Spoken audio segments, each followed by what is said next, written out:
Welcome to Movie Recap Guy. Today, I will show you a comedy drama film from 2015 titled The Intern.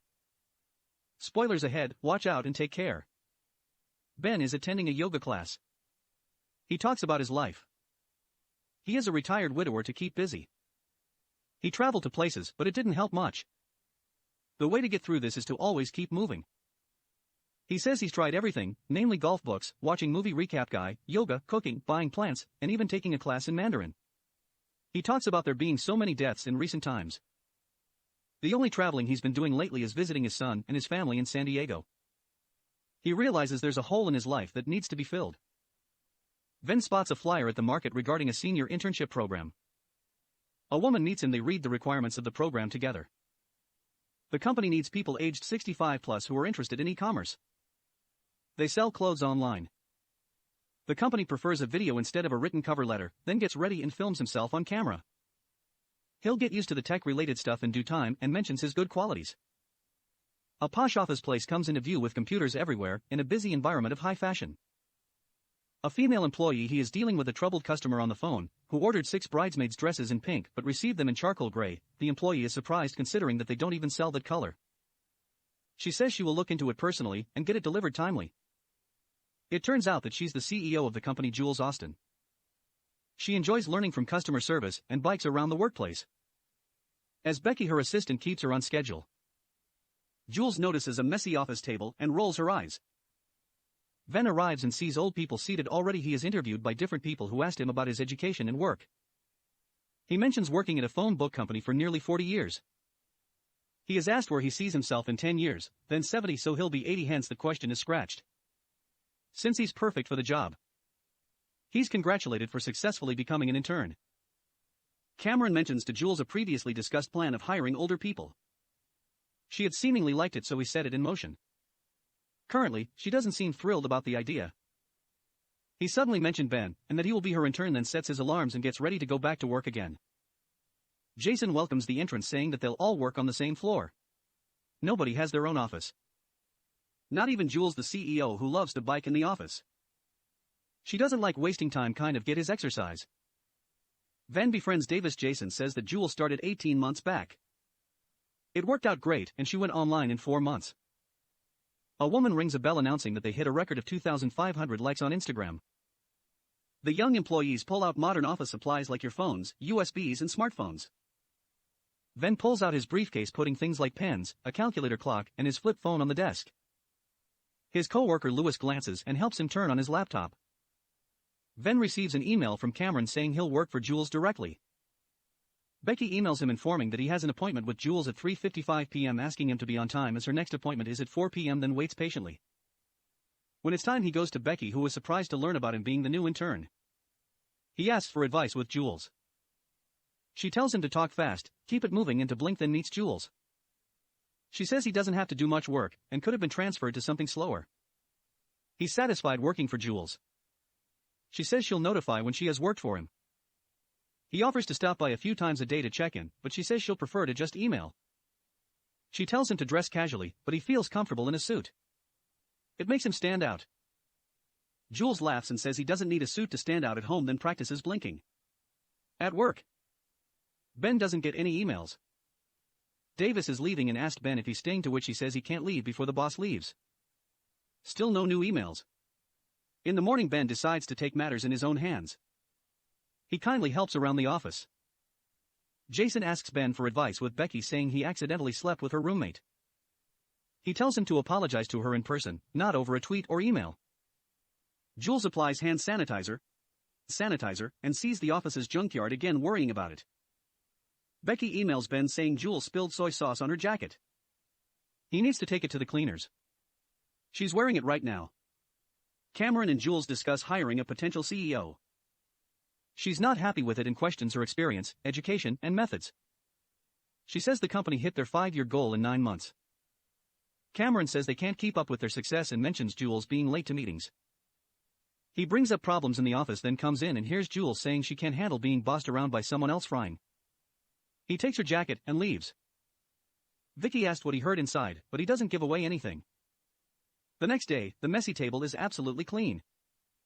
Jules is contented and finds out that Ben came in at 7 a.m. and cleaned it up. The bell is rung this time for Ben as the whole office cheers for him. Fiona the office masseuse gives him a massage for his good work. He enjoys it as Jason and Davis laugh at the situation. She gives him her card. Later he notices Jules' driver drinking. He makes him tell her he can't drive her today, then offers to Dr. Jules instead. She apologizes for not sitting in the front, saying she thinks better in the back and whatever he hears in the car is confidential. Her mother calls and tells a derogatory research fact taunting her for not sleeping, then listens quietly. Camera and video calls for further talking about hiring another CEO. She argues saying Mark Zuckerberg didn't get another CEO despite being a teenager, then waits for Jules as she attends her meeting in the city. She returns promptly. In the meantime, Ben got her lunch. The meeting was short because she didn't like the candidate at all. Then drops her at home. She thanks him for everything. He boosts her confidence, reminding her of how much he has achieved and asks her to rest. He notices Jules has a daughter. Her husband Matt asks about the meeting. She says it didn't work out. At home, Ben enthusiastically pulls out food from the fridge as he listens to his voicemails. He calls Fiona. Matt and Jules seem to be facing a difficult time trying to resonate with each other. He complains about having no time for himself. Jules tries to initiate a move but to no avail. Since her driver is missing, Ben is asked to pick up Jules. He meets Matt who invites him inside. They try making plans. She's distracted at first but later agrees, then drives Jules and Paige and compliments Matt's parenting skills. She tells him he left his job in marketing when her company took off and became a full-time dad. Jules drops off Paige at school and meets the other moms. They tell her to bring guacamole for an upcoming lunch since she's such a busy person. They sarcastically suggest that she buy guacamole instead of making it. She assures them she'll make it. Paige is concerned but Jules is confident about handling it. In the car, Jules complains about people being critical of working mothers in spite of the modern times. She texts Cameron just switched Ben's team as he is to observing then takes a quicker route to the warehouse. Despite her wish to take the other route, she realizes he was right. He observes her carefully instructing the employees then tells Fiona he'll have to cancel dinner. He's working late tonight. She gives him a foot massage. Davis awkwardly walks in on them. Jules is working late and notices Ben. They eat together and converse. She asks him about his previous work. Ben tells her that he worked at a phone book factory for around 40 years. She realizes this is the same building and asks if it's weird to be back. He says it may be remodeled but still feels like home. He calls her an inspiration and they talk about different things. She is sad to learn about his wife's death. He drives her home. She snores in the back seat. She eventually wakes up and tells him she has never slept in a car. She reconciles with her husband. The next morning, Dora shows up to drive Jules to work then gets transferred. She drives crazily upsetting Jules. Ben is carrying coffees. Jules arrives and tries to make him come back constantly apologizing.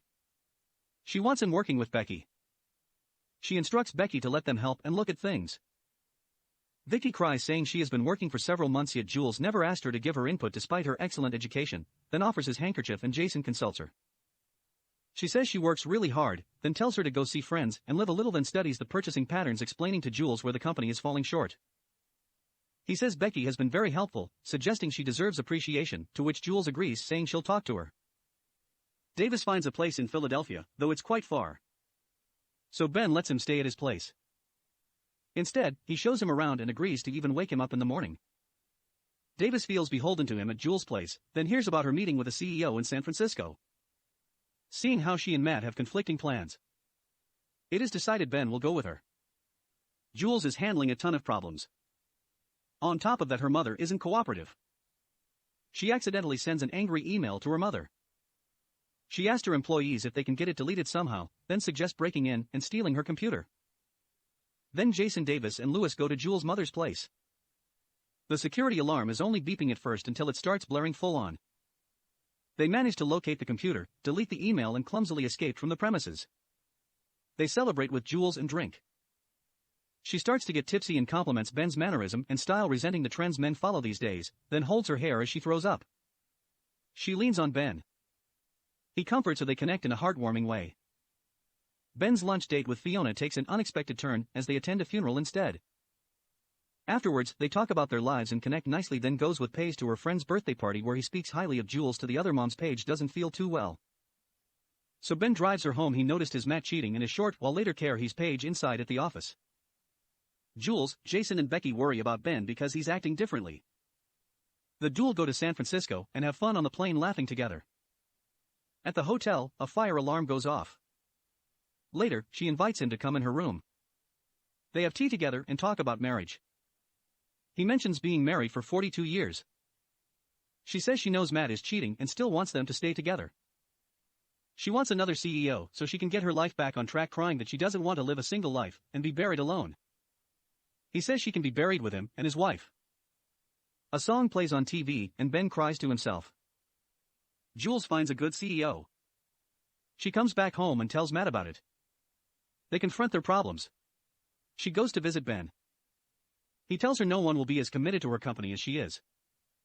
She shouldn't give up her job, hoping that her husband will stop cheating. She calls Ben her best friend. They go to work together and Jules is informed that the issue regarding the bridesmaids' dresses was handled. Matt comes in momentous choices, telling her she shouldn't give it up for him. He'll work on being better. They make up. It is decided she'll remain in charge as she looks for Ben, but he isn't there. She finds her